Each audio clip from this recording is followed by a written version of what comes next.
Perdonad, por favor, la predicación sujeta a la técnica. Una vez estábamos con un proyector de este tipo y se fue la luz. Entonces, yo prediqué y hice la exposición tal cual, lo hubiera hecho esta mañana, solo que sin que vosotros hubierais visto los fotogramas, ¿no? Estamos viendo estas 5 exposiciones sobre la familia. Como he dicho a lo largo de la semana, es una serie temática, no expositiva de textos puntuales, sino temática, viendo el ramillete de la familia en nuestros días, en días caóticos, la familia diligente según el Señor, la familia como provisión divina, la familia y la honra al Señor, y hoy vamos a detenernos un poquito en la ideología de género. Veremos 3 aspectos. ¿Qué es esa ideología de género hoy? ¿Qué leyes tenemos en el Estado español que tienen que ver con este asunto? ¿Y qué hacer? ¿Qué hacer cuando tenemos leyes que atentan contra la fe? Hemos leído ya Daniel, capítulo 2, donde se ubica, digamos, la historia de este grupo de jóvenes en el reino de Babilonia, ¿no? Y repasamos simplemente para recordar que la Iglesia en nuestros días y las familias, por supuesto, queridos, pues tenemos 2 opciones en momentos extremos y difíciles.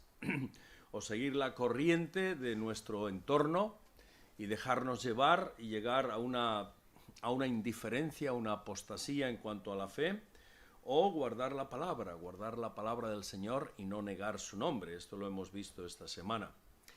Ante un carácter en nuestros días, según 2 Timoteo capítulo 3, que define al hombre de nuestros días como un hombre sensual, un hombre que vive para sí mismo, un hombre en el que la sexualización de la vida y las adicciones le generan un placer de autoconsumo, un placer sensual, un placer a sí mismo, y pierde el entorno, pierde el concepto objetivo de la vida, ¿no? El hombre narcisista por excelencia. Y dice la Escritura, además, que es un hombre con apariencia de piedad. Es decir, sube el nivel de religiosidad de cualquier tipo, pero a la vez es un hombre antidios, según los conceptos bíblicos y cristianos. En la familia está surgiendo, decíamos también el jueves, el espíritu de Caín, y esto lo dicen los especialistas, ¿no? Y hermanos que trabajan más en estos entornos, ya sea profesionales o con ministerios de este tipo. Por tanto, ese espíritu hiperindividualista genera unas crisis de infidelidad increíbles en nuestros días. Y esto decíamos que no solo ocurre en nuestro mundo, sino que se pega también. Ese polvo se nos pega a nuestros zapatos, ¿no? Y estamos viéndolo también en nuestros entornos también, ¿vale? Por tanto, nos toca tener una actitud de compasión como reacción ante este estilo de vida, ante esta filosofía, ¿no?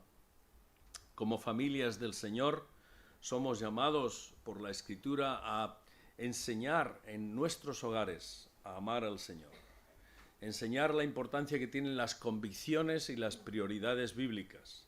Y la Escritura nos dice, Deuteronomio 6, que lo vimos el día pasado, que necesitamos enseñarlo pues en todo tiempo, insistiendo en la palabra de Dios. ¿Para qué? Para que vivamos con correctas motivaciones, decisiones y propósitos. No hay otra manera. No hay atajos para vivir integralmente la vida cristiana. No basta con saber cantar, no basta con asistir a un culto, no. La Escritura nos habla de que tenemos que abrir la palabra comenzando por nuestros hogares. Y para eso hemos de hacerlo personalmente. No hay atajos. No hay soluciones instantáneas, descafeinadas, que hoy, queridos, se llevan mucho. El conocer al Señor tiene un tiempo, lleva un trabajo, es un proceso. En especial a nuestros hijos. Y aquí tenemos un texto, digamos, referente a las Escrituras, acerca de cómo hacerlo, Deuteronomio capítulo 6. Dijimos también que los parámetros de la Escritura tienen que ver con el varón y la mujer, como creación, como diseño de Dios, dándonos una identidad personal y distintiva. Por tanto, a esa unión del varón y de la mujer, el Señor pide una pureza, una honestidad, una transparencia. Y lo contrario a eso pues tiene que ver con el engaño, la infidelidad y lo que se llama pues fornicación, relaciones ilícitas fuera del matrimonio y relaciones o el establecimiento de otra familia, lo que es el adulterio, ¿no? Cuando se hace esto. Por tanto, en este mundo necesitamos mostrarnos compasivos. Y vimos la persona de Cristo, cómo era el Señor Jesús. Él cuando veía a las personas, veía todas estas necesidades y más, mucho más que nosotros. Y Él tenía compasión de ellas, atendiendo sus necesidades. Lo que el hombre de nuestros días necesita, queridos, como siempre, es que aquellos que somos hijos de Dios podamos mostrar compasión, podamos sentir con ellos la compasión, la pasión junto con ellos, ¿no? Esa identificación con las necesidades del hombre. Y la mejor manera de compadecernos de los hombres es presentarles a Cristo. Porque cuando nosotros presentamos a un hombre a Cristo, estamos presentándole, como hemos oído y visto esta mañana, estamos presentándole la solución fundamental, básica. Y a partir de ahí, cuando una persona viene a Cristo, se entrega a Cristo, su vida luego cambia. ¿Por qué? Porque el Señor, por medio del Espíritu Santo, obra en sus vidas. No es al revés, que cambia y luego viene a Cristo. Entonces, el propósito nuestro es estar preparados para presentar defensa de la fe. Estemos convencidos de esto. Nos toca presentar al Señor Jesús a aquellos que no le conocen, ¿verdad? Y esto es importantísimo en nuestros días de radicalidad, de increencia, de una ética anti Dios. Nos toca estar así. Entonces, en primer lugar, habiendo visto esto como repaso, en primer lugar nos toca entender qué es la ideología de género hoy. Podemos decir que cuando se habla de ideología de género estamos hablando de una filosofía marxista, un pensamiento de origen marxista materialista, ¿no? Y aplicado a la cultura de nuestros días. Es un desarrollo de qué es el hombre, de dónde proviene el hombre, qué es la sociedad, de dónde proviene y el para qué de nuestras vidas, desarrollado principalmente por escritores marxistas en los años pasados. El movimiento marxista, como sabéis, a nivel político y a nivel de pueblos, de revolución social, tuvo un boom y ha generado millones de muertos, quizá donde más fue en China, en la época de Mao Zedong. Pero ese proceso político, esas revoluciones fueron un fracaso, por lo menos la mayoría del mundo lo vio, aunque aún tenemos países bajo esa élite. Pero de nuevo ha surgido este movimiento de inspiración marxista, hemos de saberlo, y con una concepción del hombre materialista. Es decir, el hombre no es creación de Dios, el hombre no es un diseño de Dios, el hombre no tiene un propósito en la vida, el hombre es una casualidad que ha surgido, podía haber surgido otra cosa, ¿no? Es algo que surge de la misma materia, por eso se llama materialista. He puesto aquí 4 propósitos principales de esta filosofía llamada ideología de género y que nos invade.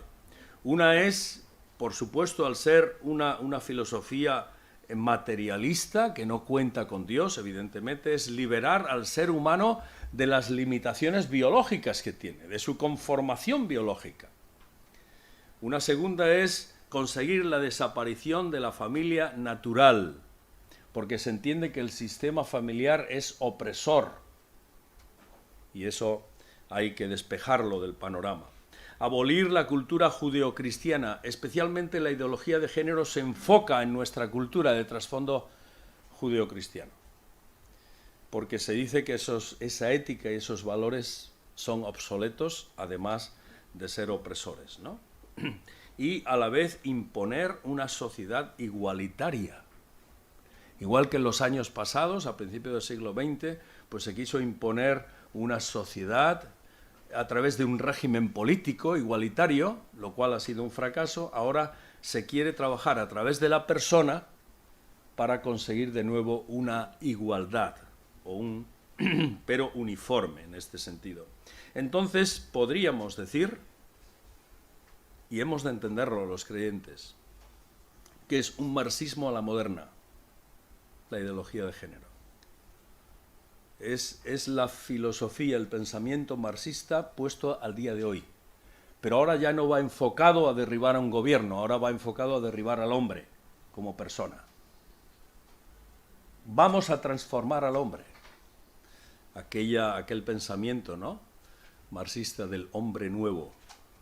Hay que rehacer al hombre en este sentido, ¿no? Y tiene 10 mandamientos que los pongo de repaso porque dejaré los apuntes aquí para los que queráis mirarlo. Un feminismo radical y una sospecha del varón. Un igualitarismo, negando las diferencias que hay entre individuos, incluso entre hombres y mujeres, y en la multitud de variedades que se están inventando. Un anticristianismo, como he mencionado, un énfasis exagerado en la homosexualidad, exagerado, que siempre ha habido personas homosexuales, pero ahora es que parece que lo único que hay es esto. Y todo gira alrededor, se ha convertido este tema en el eje social, en el eje del pensamiento, ¿verdad? Y, por supuesto, la heterosexualidad, pues, contrapuesta a ello, ¿no? Una colonización ideológica. Por tanto, hay que imponer programas de adoctrinamiento desde la infancia para recrear una cultura, un pensamiento nuevo. De ahí el énfasis en los colegios, evidentemente, ¿no? Y, además, un énfasis guiado por el Estado, no por la familia. Los niños no son de sus padres. ¿Habéis oído esto, no? ¿De quién son? Bueno, de los ideólogos. Un relativismo moral, todo es admisible e inclusivo, una liberación ética, aborto, promiscuidad, pedofilia, bestialismo, drogas. Algunos hermanos con los que he hablado, que trabajan más en consulta como psicólogos o terapeutas, dicen que estamos ya a las puertas de que la pedofilia se acepte como parte del sistema, deje de perseguirse, no solamente toda la multiplicidad sexual, sino una promiscuidad a todos los niveles. Entonces el tema de la prostitución, que era típico, perseguido de vez en cuando y tal, esto dejará de ser perseguido. Y evidentemente el maltrato a los niños, lo que es la pedofilia, de paidos, filia, el amor, el afecto a los niños, de ahí viene esta palabra, pues evidentemente esto va a dejar de ser. De hecho, ya en Estados Unidos, por ejemplo, ya hay grupos y asociaciones pedófilos, claramente, y ofrecen niños a gente que quiera mercadear y abusar de ellos. Es decir, y esto es parte de la ideología de género, ¿no? Un hedonismo, el placer como un fin en sí mismo, una dictadura ideológica, un pensamiento único. Lo dije el otro día, estamos llegando a la idea de que tiene que haber un pensamiento con orejeras. Si te sales de ahí y eres diferente, eres ilegal. Por tanto, cometes un delito, por tanto, estás cara a la persecución, ¿no? Y una destrucción ontológica del ser humano. Estos 10 mandamientos no son míos, es una copia de una exposición de Juan Varela, un hermano que trabaja con el tema de la familia y que él lo comunicó y lo expuso en el Foro de la Familia. Así que se pretende una auténtica reingeniería del hombre, en aras de un individuo mutante. Los hombres no somos hombres ni mujeres, sino vamos cambiando, ¿no? Ese sexo líquido del que se llama, ¿no? Es decir, hoy soy una cosa, mañana puedo ser otra, etcétera. Es decir, porque no hay una concepción concreta de lo que es el hombre, ¿verdad? En segundo lugar, podemos ver leyes actuales que tenemos ahora en el Estado español. Leyes actuales. En primer lugar, tenemos la ley de familias, ¿no? donde define, esta es la introducción a la ley, donde se define que el concepto de familia no queda limitado a las familias de origen matrimonial. Ahora la ley ya reconoce cualquier concepto de familia, basándose en los propios tribunales, el Tribunal de Derechos Humanos Europeo y otras sentencias, ¿no? Es decir, se reconoce jurídicamente los distintos tipos de familias y su protección en todos los niveles sociales, ¿no? Y esta ley fue hecha para eso, ¿no? Entonces no existe la familia como tal, como la conocíamos tradicionalmente, sino diversos tipos de familias en plural. Y aquí he copiado literalmente el texto de la propia ley, para que sepamos de qué va. Hoy es habitual ver familias formadas por conjunción de personas de distinta manera, parejas de hecho, familias formadas por una persona, por personas pertenecientes a los colectivos LGTBI, uniones de diversos tipos, familias procedentes de otro estado, etcétera, etcétera, ¿no? Esto lo reconoce la ley. Las políticas públicas deben garantizar que todas las familias son iguales en derechos y que cada una de ellas recibe el apoyo y la protección social que necesita.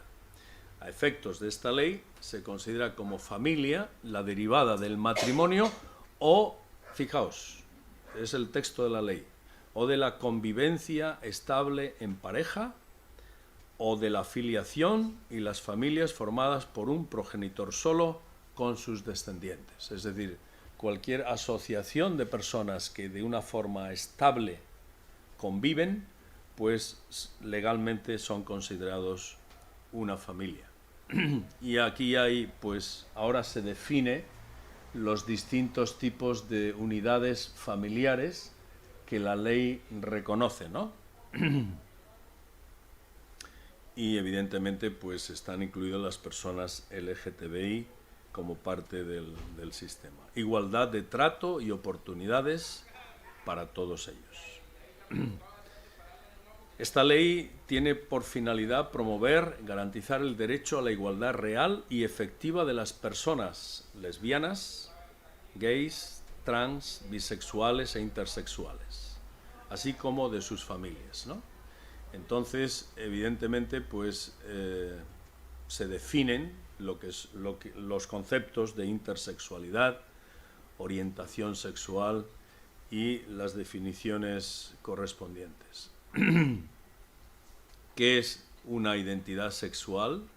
Es la vivencia interna, fijaos, es el texto de la ley, es la vivencia interna e individual del sexo tal y como cada persona la siente y autodefine, pudiendo o no corresponder con el sexo asignado al nacer. Sexualidad líquida, autodeterminación de género. La persona puede autodeterminarse en decir que es una cosa u otra, no de acuerdo a la biología que tiene. Esto es una deconstrucción del hombre, dicen los filósofos, ¿no? Es un intento de deconstruir al hombre, de desarmarlo, para que la misma persona pueda autodefinirse. Ahora, si se dijera a una persona de 60 años que ya ha corrido mucho por la vida, pero que un niño haga esto, o que a un niño se le obligue a esto, o se le presione o le adoctrine, es otra cosa. La expresión de género, según la ley, es la manifestación que cada persona hace de su identidad sexual. Una persona trans, por ejemplo, tan de moda este término, es aquel cuya identidad sexual no se corresponde con el sexo asignado. Es decir, se autodetermina y dice, yo quiero ser otra cosa, mañana, pero pasado mañana quiero ser una cosa distinta. Y al día siguiente otra cosa distinta. Entonces ahí va la cosa, ¿no? Esa es la idea. LGTBI-fobia es el rechazo, el repudio, intolerancia hacia las personas de ese contexto, ¿no? La homofobia es lo mismo hacia las personas homosexuales. Y todo eso la ley lo define y lo cataloga, ¿no? Bifobia, transfobia, violencia intergénero. O sea, hay muchas cosas, perdonad que mencione todo porque es un poco cansado ver todo, pero evidentemente hay que conocerlo, ¿no? Los poderes públicos promoverán campañas de sensibilización, divulgación y fomento del respeto a la diversidad en materia de orientación sexual. Y artículo 17, esa es la introducción. Artículo 17. Prohibición de terapias de conversión, incluso si cuentan con el consentimiento de la persona interesada. Esto es fatal. Una persona que quiere cambiar su orientación o quiere dejar de vivir así y quiere hacer una terapia para que se le ayude, está prohibido. No se prohíbe, es decir, se prohíbe dar marcha atrás. Esto es tremendamente perverso en esta ley, pero ahí está, artículo 17. Y aquí hay otra, artículo 19. Se prohíben todas aquellas prácticas de modificación genital en personas menores de 12 años. En el caso de personas menores, entre 12 y 16, solo se permitirán dichas prácticas a solicitud ¿de quién? ¿De quién? De la persona menor. Siempre que por su edad y madurez pueda consentir de manera informada a la realización de dichas prácticas. Es decir, he oído a muchos padres, algunos no, a bastantes ya, decir, bueno, mi hijo de 13 años, yo tengo que autorizarle para ir a una excursión. Pero si quiere hacer una modificación genital, no necesita mi permiso. Lo puede hacer solo. Y la ley lo ampara. Otra perversión de lo que es el orden de la familia. Es decir, el Estado quita la protección familiar, la quita de un plumazo, la aparta y se dirige directamente al menor. Por tanto, hay que adoctrinar al menor. ¿Entendemos todos? Saltándose la protección familiar. Las personas menores de edad en el proceso de adopción de decisiones pues tienen evidentemente toda la protección que pidan o necesiten, ¿no? Y la ley pues da evidentemente la razón a los menores, ¿no? Con protocolos de actuación. En el artículo 21, que está aquí, pues también se pide a los centros educativos que establezcan protocolos para impulsar la formación del profesorado, ¿no? en toda esta enseñanza y adoctrinamiento, con material didáctico respetuoso con la diversidad LGTBI, artículo 23, artículo 24, programas de información en los cuales se divulguen las distintas realidades sexoafectivas y familiares y combatir la discriminación de las personas LGTBI y sus familias. Se fomentará, fijaos, esto es muy fuerte, se fomentará que estos programas se realicen en colaboración con las organizaciones representativas de los intereses de las personas LGTBI. Ya hay colegios o asociaciones de padres que están clamando y quejándose contra todo esto porque irán a los colegios o están yendo ya, supongo que están yendo, aquí en Fuerteventura también, miembros de estas asociaciones que a veces son activistas, son personas que merecen el respeto, por supuesto, igual que todos, pero son activistas, no tienen una formación pedagógica siquiera. Simplemente son miembros de esa asociación LGTBI y van a los colegios a adoctrinar a los niños. Y además los profesores no pueden estar en la clase. Es decir, la ley tiene mucha tela marinera en este sentido, ¿no? Y luego, finalmente, pues toda persona mayor de 16 años, artículo 38, podrá solicitar por sí mismo ante el registro civil la rectificación de la mención registral relativa al sexo, es decir, el registro de cambio de sexualidad. Las personas menores de 16 años y mayores de 14 podrán presentar la solicitud por sí mismas. En el supuesto de que los padres se opongan, pues se les pone a los niños un representante legal que les tutelará y guiará, y los padres aparte, a un lado también, no solamente en lo anterior, sino también en el registro civil ahora, ¿no?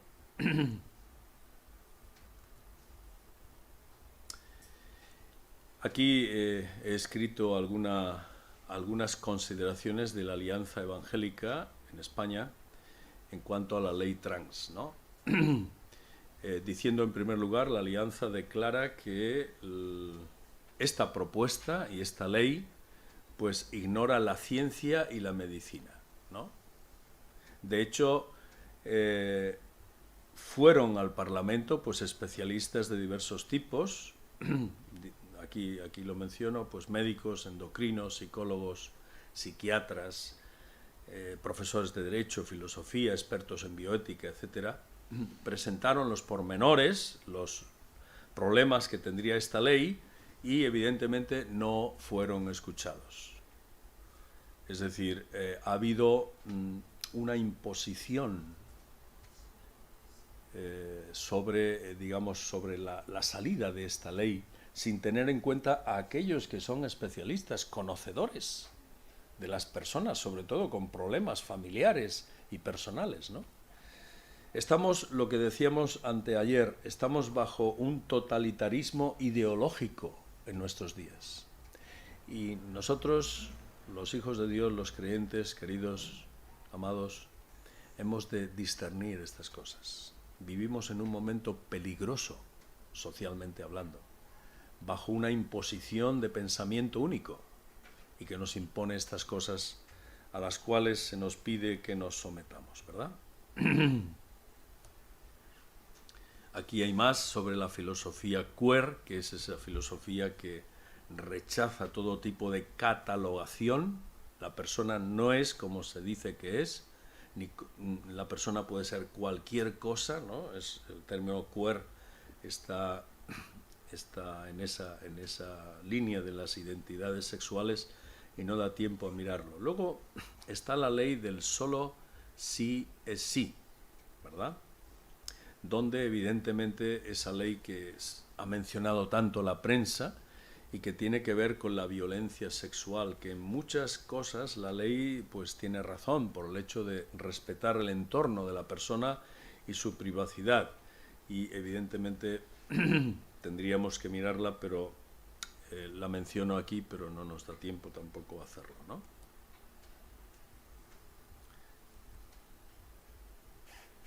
Tres tipos de leyes que hemos visto y que tenemos en nuestra legislación actual, ¿no? ¿Qué hacer, queridos, ante leyes que atentan contra la fe? ¿Qué hacer? ¿Qué hacer? Hemos leído antes en capítulo 2 de Daniel, por favor, si podemos ir al texto y mirarlo un momento. Daniel, capítulo 2. El contexto en el que estaba ahí Daniel y que describe el texto bíblico es un momento en el que, Israel y Judá ya habían sido llevados al exilio, estaba el reino imperante o el imperio era Babilonia, y aquí estaba Nabucodonosor. Era un tiempo en el que los emperadores o reyes pues podían actuar caprichosamente y nadie decía nada, ¿no? Porque tenían un poder absoluto. Y en esta ocasión pues vemos que Nabucodonosor había tenido unos sueños, y evidentemente se despertó preocupado, como cuando duermes y tienes una pesadilla y te despiertas inquieto, y ¿qué será? ¿Y qué es lo que y muchas veces se te olvida lo que has soñado. Eso le pasó al rey. Entonces había soñado y no se acordaba, pero ahora el capricho superlativo es que le pide a sus consejeros, entre los cuales había de todos los colores, desde los sabios a los agoreros, pues les pide que le digan qué sueño ha soñado. Y claro, llegan a decirle, como hemos leído antes, señor rey, esto no ha ocurrido nunca. Se nos ha pedido que demos la interpretación a un sueño, pero se nos ha contado el sueño. Y entonces el rey les amenaza, les dice, no quiero contaros el sueño porque se me ha ido. Ahora quiero que me digáis qué sueño he tenido y además lo que significa. O sea, más caprichoso, imposible.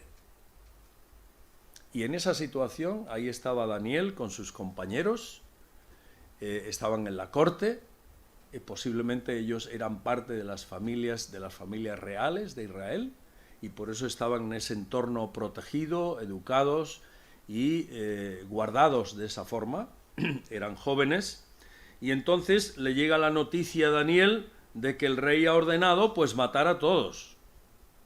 Y entonces nos damos cuenta enseguida que lo que hace Daniel, muy sabio, primero va al militar encargado de la guardia en la corte y decirle, mira, Arioc, espera un momento. Pide audiencia y pide que la orden del rey se detenga. Una medida prudente y sabia, ¿no? Y a continuación, fijaos, hay aquí algo importante, verso 17. Luego se fue Daniel a su casa e hizo saber lo que había a Ananías, Misael y Azarías, sus compañeros. Estos tres jóvenes son Sadrac, Mesac y Abednego, ¿no? Los nombres babilonios con los que les llamaban. Estos eran sus nombres originales, para que pidiesen misericordias del Dios del cielo sobre este misterio, a fin de que Daniel y sus compañeros no pereciesen con los otros sabios de Babilonia. Es decir, lo que Daniel pide, primero es arregla la forma de procedimiento administrativo y detiene la ejecución de la orden del caprichoso Nabucodonosor. Sabiduría. Y a continuación va a donde sus amigos y compañeros y les pide que rueguen misericordias del Dios del cielo. En un contexto enemigo, un contexto donde sus vidas no valían ni un céntimo, los podían matar en cualquier momento, en un contexto antidios, en un contexto además multirreligioso, idólatra, en un contexto tremendamente opuesto a Dios. Y Daniel, con sus amigos, o sea, una gota minúscula en el imperio, piden oración. Oran. Y esto me hace pensar, queridos, por eso he escogido este texto ante este tema, esto me hace pensar, queridos, en que no hace falta que seamos tantos ni muchos. Lo que necesitamos es tener un corazón y un sentir para buscar al Señor en nuestros días. Un espíritu y una actitud de oración. Y fijaos que lo que ellos piden es misericordias al Dios del cielo. Y en medio de este contexto estamos hablando de una filosofía opuesta a Dios, de unas prácticas, de unas leyes que ya nos están haciendo sufrir a todos. Y al pueblo de Dios aún más. Lo que nos toca es mantenernos delante del Señor en oración. Este es un tema para que la Iglesia lo mantengamos en oración. Señor, ten misericordia y actúa poderosamente. Es un tema para que los hermanos mayores estemos orando por los jóvenes y por los niños nuestros que están en los colegios. Porque el azote y la lucha es fuerte. Y ahora no podemos poner una denuncia con estos asuntos, porque ya la denuncia te la declaran ilegal porque supuestamente se está haciendo lo que la ley dice. Y así en los entornos de trabajo, en los entornos deportivos, aquí hay mucho que hablar, porque esta ley tiene muchas consecuencias en las cárceles. Ya se está sabiendo, y esto lo sabéis por las noticias. Violadores que están encarcelados se cambian de sexo. Ahora ya no son hombres, ahora son mujeres. se van y los cambian, según la ley, al módulo femenino. Y la tromba de violaciones continúa, hasta que los tienen que encerrar solos. O sea, es la locura y la capacidad de idiotización de nuestra sociedad es amplísima. Deportistas que para ganar y llegar a ser los primeros se cambian de sexo. Y las chicas, en este caso, se quejan porque diciendo que no es justo, porque tienen más capacidad física, etcétera, para algunos deportes. O sea, el nivel de idiotización es alto, es muy alto, con leyes de este tipo impuestas. Ahora, en medio de esto, en medio de esta injusticia, el primer deber que nos toca a los creyentes, aparte de defender el lugar donde estamos, ¿no? y defenderlo con la palabra de Dios, nos toca estar delante del Señor. Vemos que Daniel y sus compañeros no fueron a quejarse, no fueron a hacer un escrito, no hicieron el trámite, pero luego pidieron misericordias al Dios del cielo. Era un momento de vida o muerte. Queridos, estas situaciones que estamos describiendo, adoctrinar a un niño es muy peligroso. Un niño, un alma preciosa de las nuestras, que criamos con mucho esmero, con mucho cuidado, que oramos por ellos, que les tenemos entre la iglesia, que están recibiendo la palabra, son vidas muy tiernas para que reciban este adoctrinamiento anti Dios y tan negativo. Y nos pueden pervertir a nuestros hijos. Nos pueden pervertir a nuestros hijos. Es una situación también de vida o muerte. Hemos de ser conscientes de la importancia que tiene este adoctrinamiento que nos ha venido como una ola. Y ojalá que no dure mucho, pero aquí lo tenemos encima. Oración.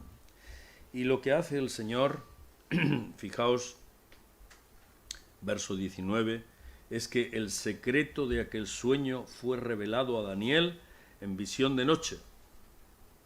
Es decir, Dios respondió. Y en cada ocasión el Señor responde de una manera distinta.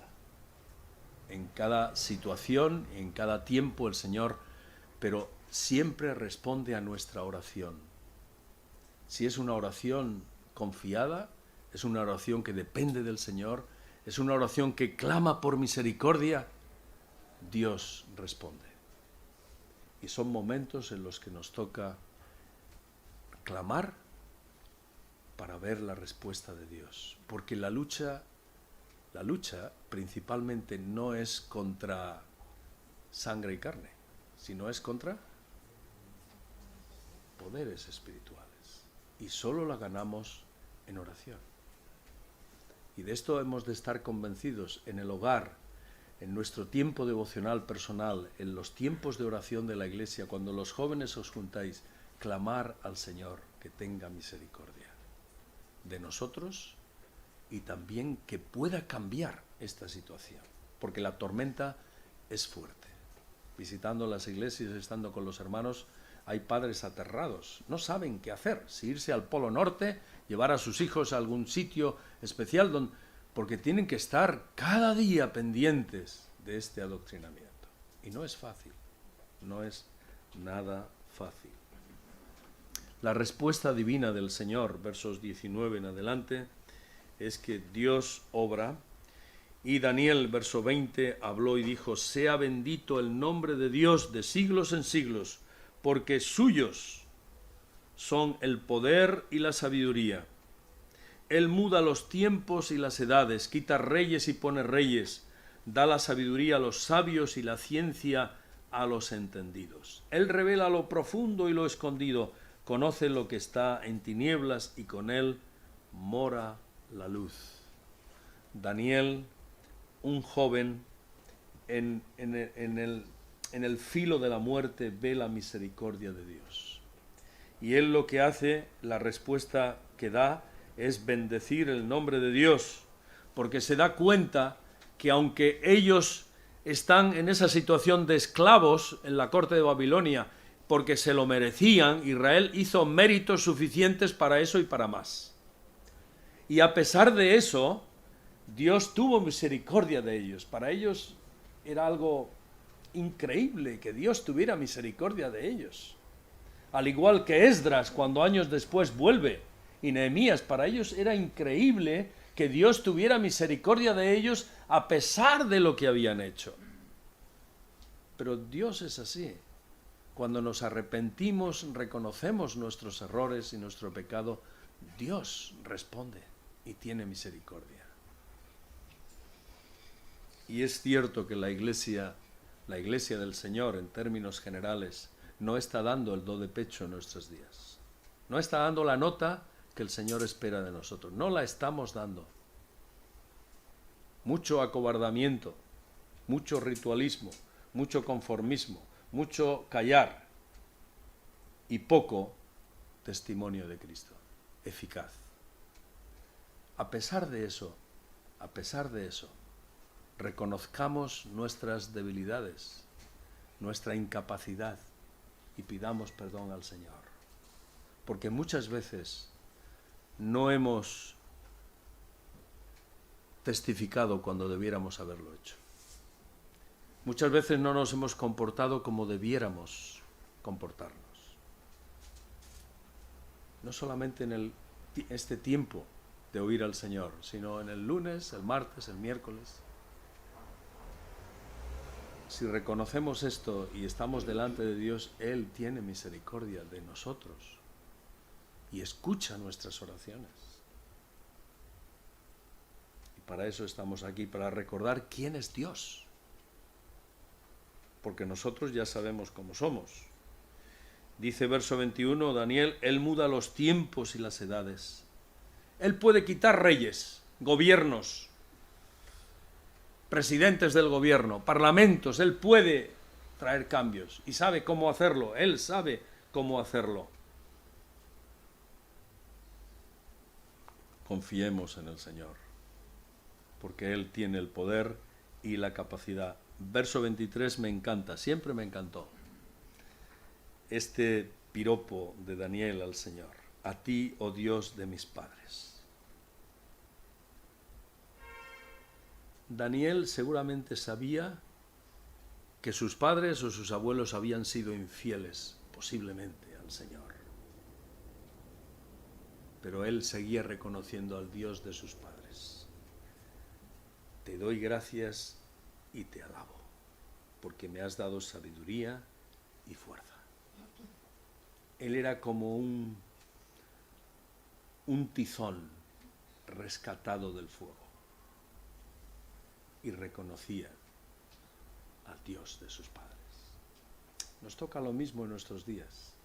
La iglesia no es perfecta, las familias tampoco lo somos, pero cuando reconocemos al Señor y vienen momentos de estrechez como estos, necesitamos buscar al Señor de veras. No solamente conformarnos, sino buscar ser eficaces para Él, ¿no? Nos rendiremos ante leyes ante Dios, anti Dios. Capítulo 3, verso 16. Una vez que se le revela a Nabucodonosor el secreto de ese sueño que había tenido, y cuando Daniel le dice, pues mira, la cabeza de oro de la estatua eres tú, Nabucodonosor. Entonces parece que le subieron los humos, y entonces capítulo 3, pues el rey hizo una estatua de oro,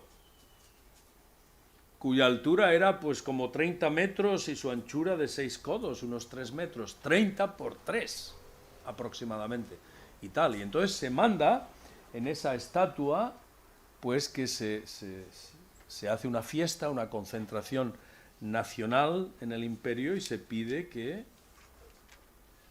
se le adore a esa estatua, en reconocimiento a esa figura. Representaba al emperador en este caso, ¿no? Y el que no lo hiciera, pues perdía la vida, era castigado, ¿verdad? Entonces ahí están los 3 amigos de Daniel, Sadrach, Mesach y Abednego. Ahora se les llama por sus nombres babilónicos, ¿no? Y entonces aquí están estos tres valientes. Capítulo 3, verso 16, ¿verdad? Sadrach, Mesach y Abednego respondieron al rey, diciendo: no es necesario que te respondamos sobre este asunto. Es decir, no hace falta que te demos la respuesta, porque ya la sabes. Pero si no la sabes, pues no es tan necesario.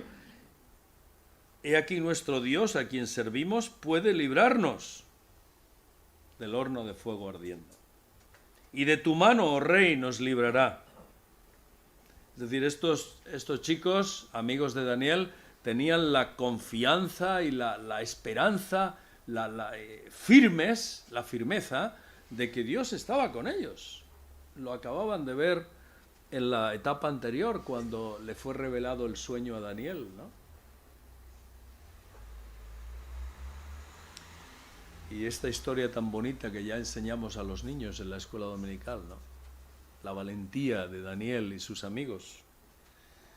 Pues vemos que le siguen respondiendo, verso 18, y si no, sepas, oh rey, que no serviremos a tus dioses, ni tampoco adoraremos la estatua que has levantado. Valentía, firmeza. No solo somos cristianos evangélicos, no solo confesamos al Señor, sino que en los momentos duros y difíciles el Señor nos da la fortaleza para mantenernos firmes, con valentía. El Señor decía a la iglesia de Filadelfia, ¿recordáis? Las dos cosas que les decía el Señor a la iglesia de Filadelfia: has guardado mi palabra y no has negado mi nombre. Y estamos en días así, queridos, días en los cuales se nos pide una posición, no solo privada, que alguien diga: mira, este parece que es creyente, parece que es cristiano por la forma en la que se conduce, sino que cuando tenemos que declarar nuestras convicciones, nuestro posicionamiento y nuestra fe ante todo aquel que os lo demande, como dice el apóstol Pedro, lo hacemos y no nos lo callamos. Ahora, si hago eso, madre mía, la que me viene después. Pues claro, pero el Señor nos librará. El principio de Sadrach, Mesach y Abednego es muy válido para nosotros en nuestros días, donde estamos a veces en un contexto ácido de incredulidad, de escepticismo, pero en conversaciones, en encuentros, en interrelaciones con los demás, a veces se nos pide que compartamos nuestras convicciones, que compartamos no a qué partido político votamos, sino que compartamos nuestro posicionamiento sobre tal asunto, en el colegio,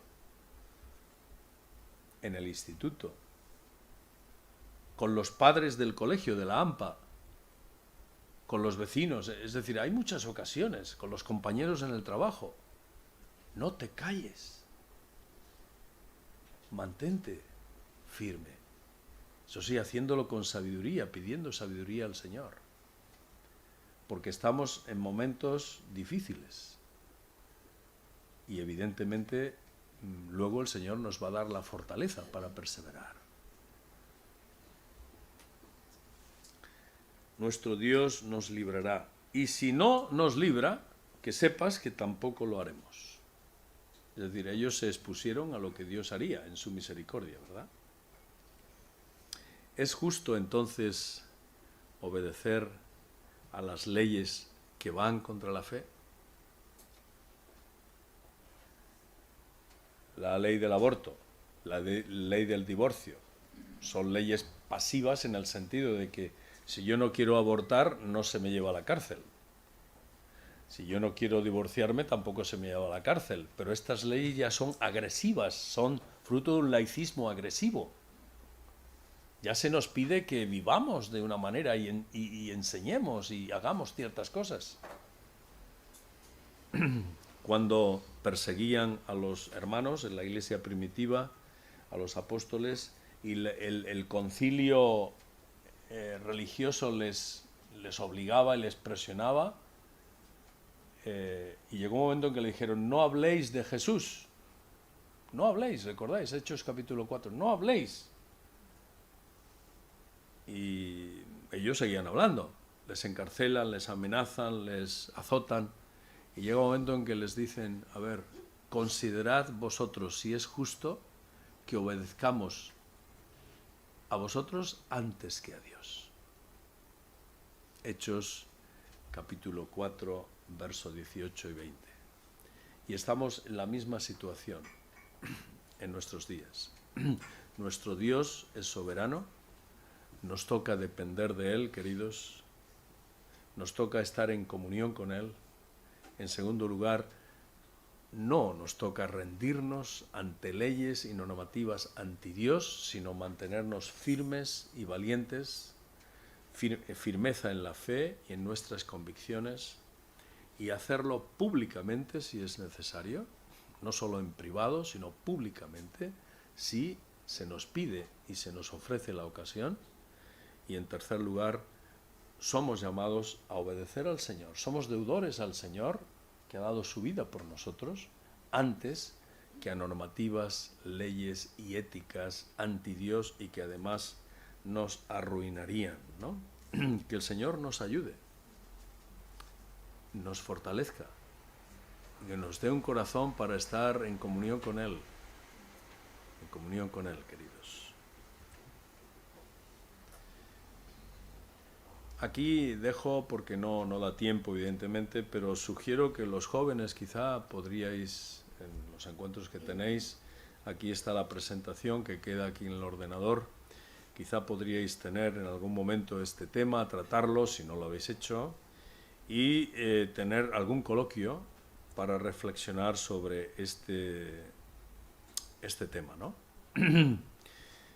Principalmente esta ley que tiene que ver con la igualdad real y efectiva de las personas trans y las garantías y todo lo que conlleva y que hemos visto esta mañana, junto con las otras leyes, ¿verdad?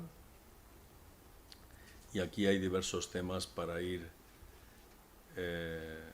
para coloquio.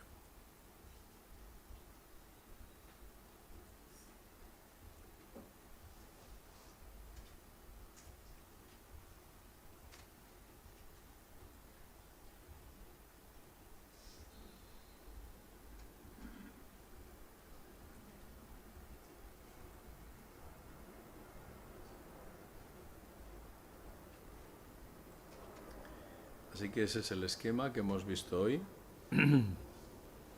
La ideología de género que es, las leyes actuales en nuestro Estado y cómo hemos de reaccionar, los principios para reaccionar con leyes y normativas que se nos imponen y que además van contra la fe, ¿no?, en nuestros días.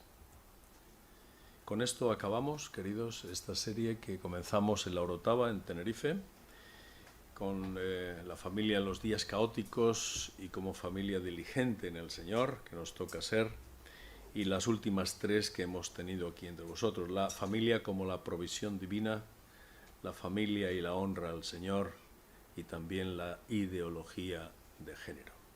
Que el Señor nos fortalezca, nos ayude a vivir fielmente y a saber cómo reaccionar, y sobre todo a depender del Señor, que tiene misericordia de nosotros y también de aquellos que no le conocen. Porque Cristo vio a las multitudes, veíamos anteayer, y los vio como, ¿quién se acuerda? ¿Cómo? Desamparados y como ovejas sin pastor. Y ese es el corazón que tenemos, que hemos de tener, como el de Cristo. No solamente contentarnos con lo que somos, con que ya somos hijos de Dios, ya conocemos al Señor. Ahí fuera muchas personas que aún no le conocen. Que el Señor nos dé fortaleza, ánimo y valentía. ¿Sí o no? Sí. Para ir adelante en este camino. Que el Señor os bendiga. Gracias por vuestra recepción, vuestra ayuda, vuestro cariño en estos días que junto con Paquita hemos estado aquí con vosotros. Os llevamos en el corazón, hermanos, y cuando os acordéis, orad por nosotros, que ahora vamos con los canarios, ¿no? Es la isla más dura, dicen, ¿no? Con la Gran Canaria y los temas de la pastoral y la iglesia, que tocaremos, Dios mediante, ahí en Las Palmas, en La Orotava y también en San Juan de Telde. Gracias, queridos, a todos.